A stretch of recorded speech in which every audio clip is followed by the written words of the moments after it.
दोनों सुविधा बा दुविधा में जिया रहा ससुरा में रही या की रही नहीं हरावा ए सखी दोनों सुविधा बा दुविधा में जिया रहा ससुरा में रही या की जाई नहीं हरावा दोनों में कौन सुख पाई हो कहाँ जाई हो दोनों में कौन सुख पाई हो कहाँ जाई हो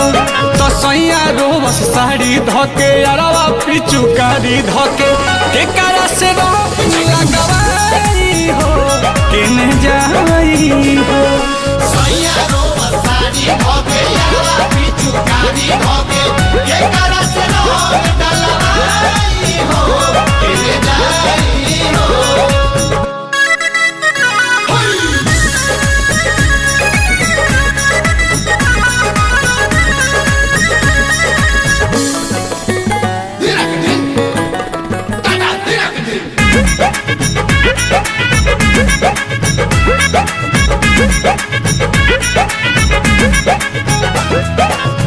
जाई जब नहीं हर तपियावा चिलाला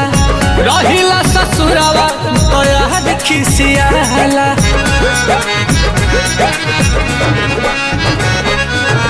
जाई जब नहीं हर तपियावा चिलाला